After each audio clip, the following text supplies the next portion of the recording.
Hello, and welcome back to a Glastonbury romance. So last time I was reading, I was mispronouncing Hammeryad. Hammeryad? Hamdryad? Hamadryad? I still don't know how to pronounce it. Every girl lives so constantly in the imaginative atmosphere of being made love to that even the most ignorant of them is rarely shocked or surprised. It is the material consequences that they dread, not moral remorse or any idea that they are allowing what is wrong. John's way of love-making might, however, have easily palled on a more passionate nature than Mary's. For he was not only profoundly corrupt, but extremely egoistic, touching her and holding her in the manner that most excited his own childishly fantastic imagination, and never asking himself whether this was what suited her, nor for 1 second forgetting himself in any rush of tempestuous tenderness. But Mary, as though she really were a hamadryad, who had known the shamelessness of hundreds of whimsical satyrs, treated the whole thing with grave, sweet, indulgent passivity. Something in her kindred nature, some willow-rooted, fen-country perversity, seemed to need just this protracted cerebral courtship to stir the essential coldness of her blood and nerves. One quaint feeling often came to her, in the oddest moments of his sweet usage, namely, that he was one of her old, faded wooden dolls.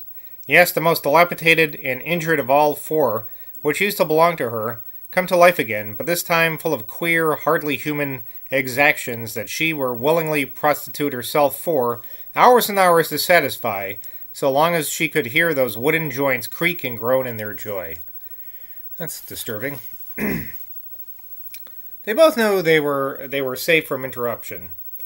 Children of generations of fen country life, they were well aware how far safer for lovers is this great, wide, flat expanse of grass meadows than any thickly grown copse of spinney where an enemy can easily approach unseen.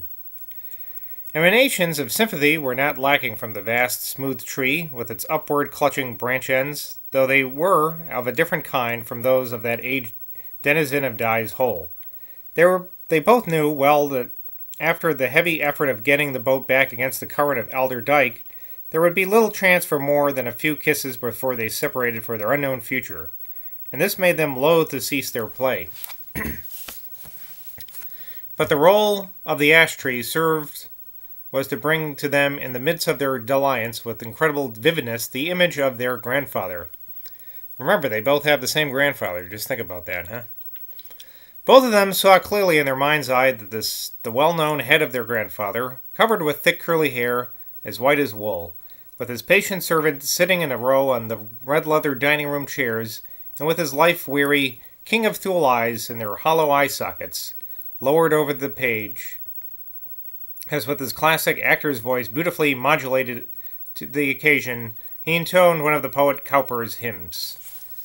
The language of trees is even more remote from human intelligence than the language of beasts or of birds. What to these lovers, for instance, would be the singular syllables wither, quabble, glug have signified? What to these lovers would that signify? It is extraordinary that we would ever have met. These words, uttered by John in a moment of relaxed gratefulness, struck the attention of that solitary ash tree in Waterditch Field with what in tree corresponds to human irony. 5 times in its life of 130 years had the ash tree of Waterditch Field heard those words uttered by living organisms. An old horse had uttered them in its own fashion when it rubbed its nose against a young companion's polished flanks. An eccentric fisherman had uttered them, addressing an exceptionally large chub, which he had caught and killed. A mad clergyman had uttered them upon a gypsy girl who did not know of his existence. An old maiden lady had uttered them to the spirit of her only lover, dead 50 years before. And finally, but 12 months ago, William Crowe himself had uttered them in the grateful, attentive, and astonished ears of Mr. Geard of Glastonbury. I believe he's the one who got the will money. Hold on, I need some water.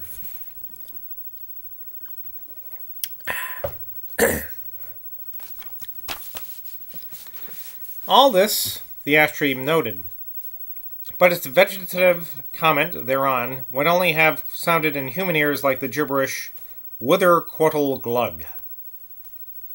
The afternoon had by now advanced far. Long, orange-colored rays of light fell horizontally across the flat meadow. The shadow of the ash tree grew dark and cool as a stone-covered spring. From the ditch where their boat was moored came the sunset melody of a blackbird, full, as that bird's song at that hour always is, of some withheld secret in nature beyond human sorrow and human joy. Sadly, they gathered up the remains of their feast and retraced their steps to the boat. The row back to Alderdyke against the current was, as they had anticipated, no light task. Armed with the boat hook, Mary at first stood upright in the stern and punted with all her strength, while John stubbornly rowed. But as time went on, she became conscious that they were advancing so slowly that something else would have to be done. "Let me sit by your side, John," she said at last, "and both of us row." She came over for the prow of the boat and sat down by him, taking possession of the oar upon his left. In this position, each pulling at a separate oar, but with elbow and shoulders touching and their 4 feet pressing against the same stretcher, they rowed home. "What is my address, John?" she said, letting the blade of her oar rest flat upon the water where they reached Alderdyke. "Care of Miss Drew, the Abbey House, Glastonbury, Somerset." Thus came his answer quietly and grimly enough, but the girl had a shrewd and bitter knowledge that, if only their hands had not at that moment been clutching those heavy oar handles, he could easily, when once this simple lesson had been properly repeated, have left his twitching cheeks sink against her small cold breast and burst into a fit of convulsive, childish, unreasonable sobbing. So that ends Chapter 2, The River. Now we begin, right now, presently, Chapter 3, Stonehenge. As he plodded along the hedgeless white road over Salisbury Plain, John Crow became acquainted with aspects of bodily and mental suffering till the epoch totally unrevealed to him. He felt very tired, and although he had been lucky during the whole of his tramp with regard to rain, he had been unlucky with regard to cold. He had indeed endured 8 days of exceptionally cold weather, and now as he moved forward with the idea of reaching Stonehenge before dark, the thought of having to sleep again, as he had done ever since he left Didcot, in some sort of draughty cattle shed or behind an exposed haystack made him shiver through every bone of his exhausted body. A warm bed ran in his mind, a bed like the one to which he had treated himself at Maidenhead, which had one of its brass knobs missing. And an excellent summer supper ran in his mind of potatoes and cabbage, such as he enjoyed at that Maidenhead tavern before sleeping. His overcoat was heavy, his bag was heavy, and what was worse, one of his heels had been blistered, so that for the last 12 hours, ever since he had left Andover at dawn, walking had been a misery to him. He had only 8 pence left. This had to last him till he reached Glastonbury, so bed and supper tonight were quite out of the question. He had got a pot of tea and a roll of butter at Salisbury, and had still a couple of social biscuits and a piece of cheese wrapped up in his pocket.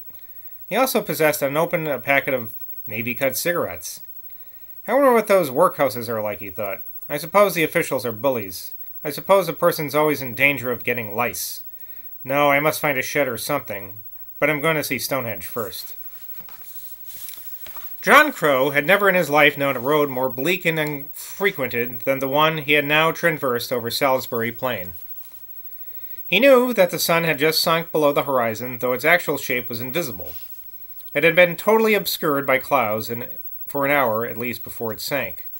But soon after its disappearance, the north wind, which had been his fellow traveler ever since he left Salisbury, dispersed some of these clouds and swept the sky a little clearer.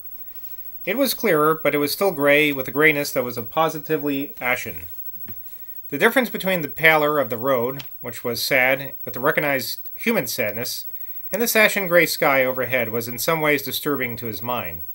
He kept staring at the sky as he dragged his blistered foot forward.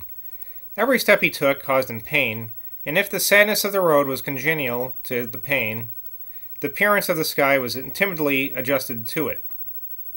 Intimately. The north wind, which had followed him from Salisbury and had kept on whistling between his cap and his coat collar, was not hateful to him. He had almost got attached to its company, in fact. Once or twice when he rested, getting under walls or under hedges, he found himself missing its sullen monotone. Why the juxtaposition of this particular cap and this particular coat collar should cause the wind to hum and drone and sometimes almost to scream in his ear was a puzzle to him. But this north wind traveling with him over Salisbury Plain had many strange peculiarities, and although it did not strike him as surly, it did not strike him as in the least malignant. Perhaps since he came from the north, from the rough North Sea region, where this wind had its own habitation, it was busy giving him warnings about Glastonbury. Perhaps it was giving him warnings against believing anything that this ashen sky was putting into his head. What the sky made him think of were fleeing hosts of wounded men with broken spears and torn banners and trails of blood and neighing horses. The sky itself carried no tokens of such far-off events until its course cold vastness, but such ruinous disasters seemed to rush along beneath it in their viewless essences. Wild tossed fragments of forgotten fights, catastrophic overthrows, huge migrations of defeated peoples. And upon all these things that sky looked down with a ghastly complicity. 2 small motor cars, 1 dog cart, and a queer-looking lorry with soldiers in it were the only tangible vehicles that passed him that evening as he went along. But the road seemed full of human memories. There was not a signpost or a milestone on that wayside, but had gathered to itself some piteous encounter of heart-struck lovers, some long and woeful farewell, some imperishable remorse.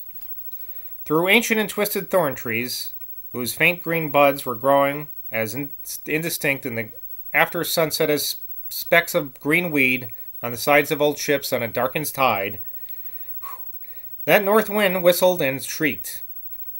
Once as he rested his bad foot on the fallen stones of a ruined sheepfold and stared across the chalky uplands in front of him, he caught sight of an embanked circle of turf with broken-down wooden railings on the top.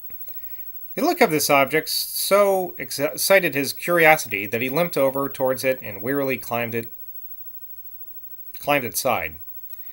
It was a circular pond full almost to the brim of bluish-gray water, from the middle of whose silent depths rose a few water plants, but whose edges were quite clear and transparent. At the light that there was in the fatal brooding sky all the light that was in that fatal brooding sky seemed concentrated on the surface of this water.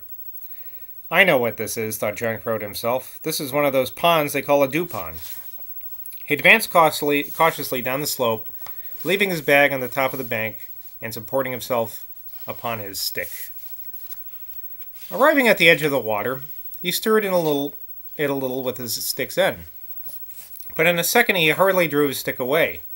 There in the blue-gray, motionless transparency hung suspended a dark object. A newt! In his boyhood in Norfolk he had loved those minute saurians more than all living things, and to get sight of one of these, on this day of all days, filled him with an almost sacred reassurance. All is going to be all right, he said to himself. I'm going to get to Glastonbury and to Mary. He watched the newt with interest, disturbed by his stick, and had stuck down a short distance below the surface. But there it floated at rest, its 4 feet stretched out, absolutely immobile. Even as he watched it, it gave the faintest flicker to its tail, and with its 4 feet still immovably extended, it sank slowly out of sight into the depths of the water. John Crow scrambled up the bank, picked up his bag, and limped back to the road. For the next mile, his mood was a good deal happier. He was pleased by the way every milestone he passed recorded this distance of Stonehenge, just as if it were a habitation of living men instead of what it was. So we'll leave it at there, on the road to Stonehenge, which I believe is related to Glastonbury somehow. I'm not quite sure yet. I don't know if they're the same thing or not.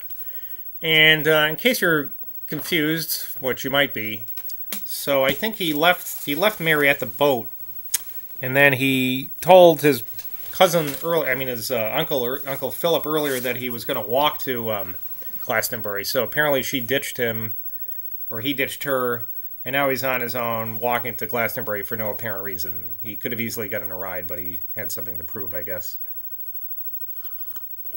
So I don't feel too bad about him when he's complaining, because he could have easily hitched a ride from somebody. Anyway, that's Glastonbury for today. See you again sometime soon. Cheers!